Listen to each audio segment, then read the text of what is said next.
and welcome to part 2 of Africa's premier sports video podcast, the Three Quarters podcast. As usual, jump onto the hashtag 3QP and let us know what your sporting interests are. I'm Domino Duffield. And I'm Nora Kamuye. So, Bad Man of the Week comes from our feature game. Yeah. That was KCB versus Cabras. Yeah. Now, on the KCB team, I would say Peter Kilonzo stood out. His angle runs, Stafford Ebeka, keeping Ayange busy at the back there, and Kevin Keegan.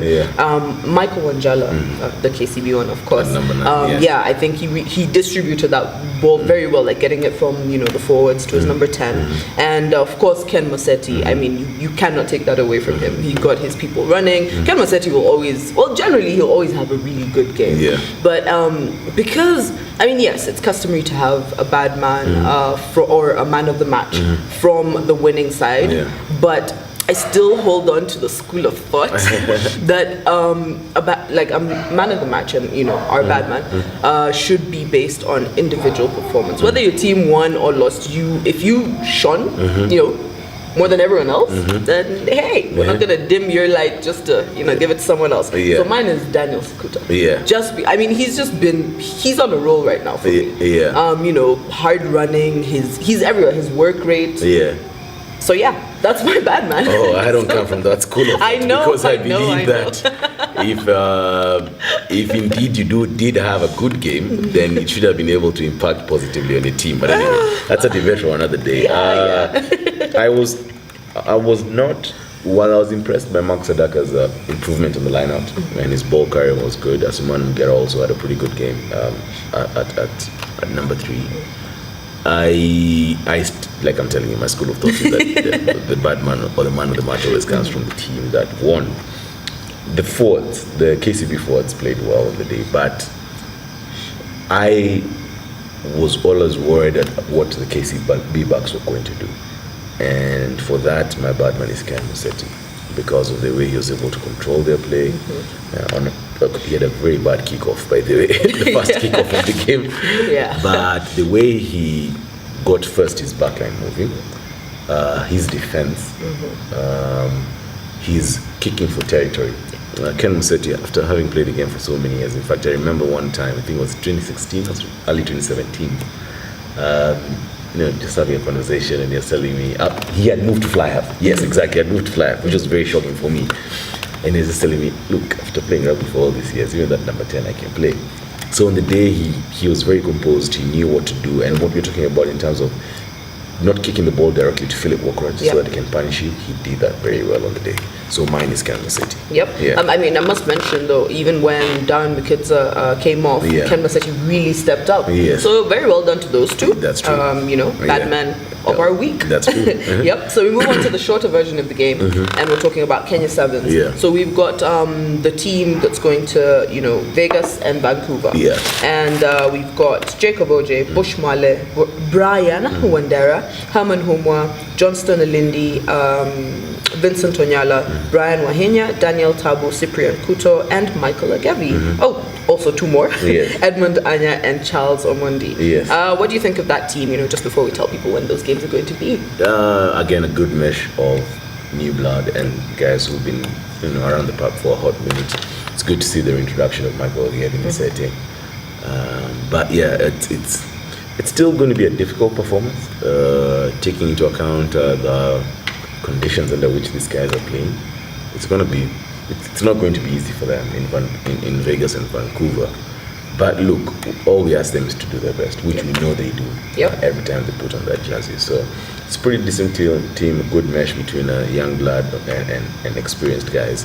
And like I said, and we've said multiple times, it's only good for the game, because if we're able to resolve this impasse between the union and the senior players, and they do get back into the system, then we have a wider pool of sevens players.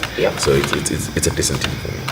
Also, just for me, it's good to see Michael Agevi back. He was on the sevens team, a while ago. go. Yeah. And he's taken a lot of time off, gone to school, taken time off sevens completely, and now he's back in the fold. That's so I'd true. like to see how he performs. Of course, having Collins and Jaron. And I mean, Yes. you've got to, want to see how he'll play. That's true.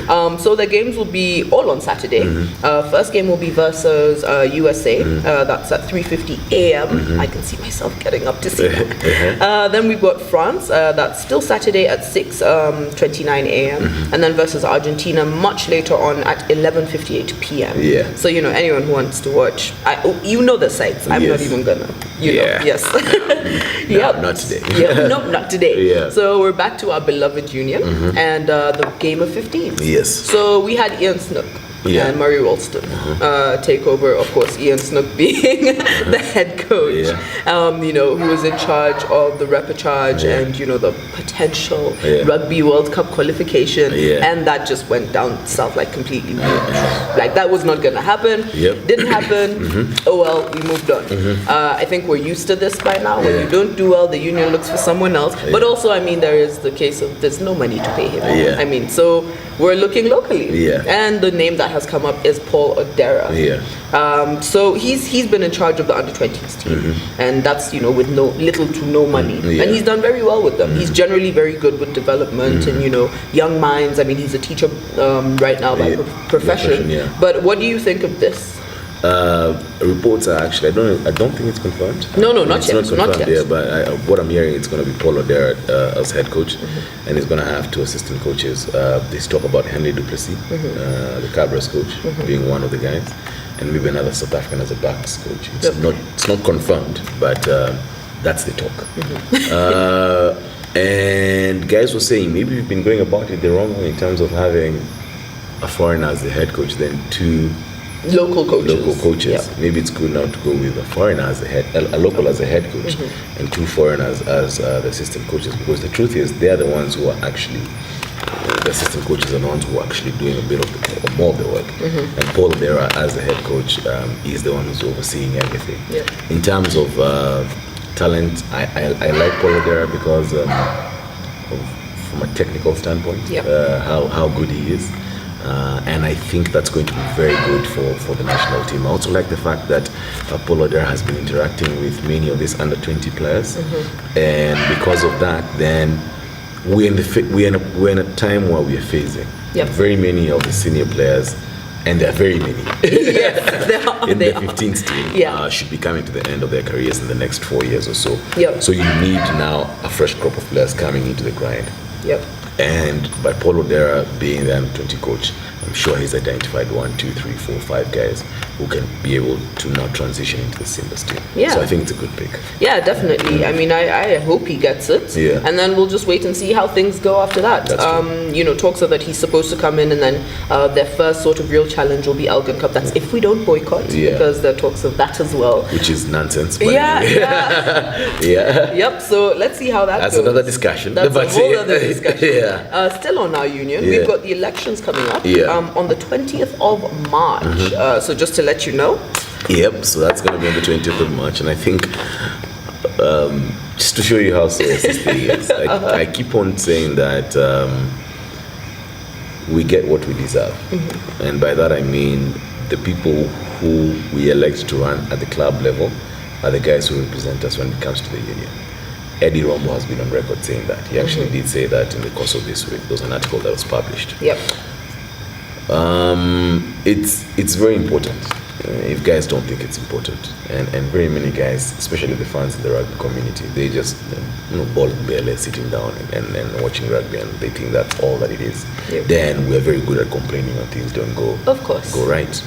But the reason I'm saying this is because if you notice, there was an article on Saturday in the Saturday Nation in which the government has said that they would want to sponsor Kenya Sevens. Of course, that's going to be through Brand Kenya. But there's a right. They have said they will only come in after the elections. Because then you get to see who's at the top. And you get to make your decision. So, guys, anyway, look. To each his own. I just think people should take it a bit more seriously. Because get involved in club affairs. get involved in your club's affairs. Very many people don't know exactly what happens at the club level, even at the administration. B, get your guys to be answerable to you as the members of the club. Therefore, you get the representation you need at club level, and you get the representation you need at the union level. Yep. Yeah. I'd say, because we're all friends in rugby, tell a friend to vote wisely. Yeah. Yep.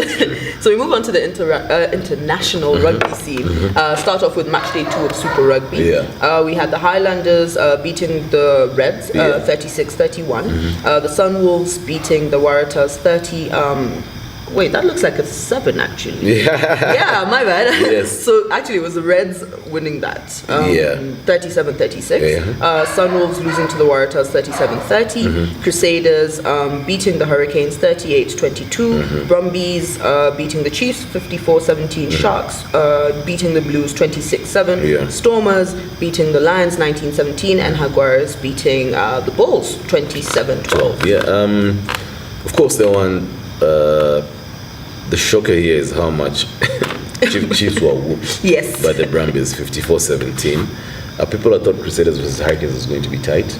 Well, Crusaders are playing some really enterprising rugby, I must say. And it's very shocking, let me tell you, even being a Crusaders fan. The years I've watched Crusaders, they never start strong. They always build up as the season is going on. And the last few seasons, I've seen them really start strong and maintain that consistency throughout the season. So it's good to see what they're doing. Highlanders versus Reds. Last minute by Highlanders, they were able to beat the Reds. Jaguars versus Bulls. It's good to see Jaguars beating some, former Super Rugby champions, Bulls. Sharks versus the Blues. This one was very shocking. Because I thought the Blues were going to be able to put up a fight. Didn't happen. And of course the South African game, Stormers versus Lions. It's good to see Stormers coming back from their match day 1 loss.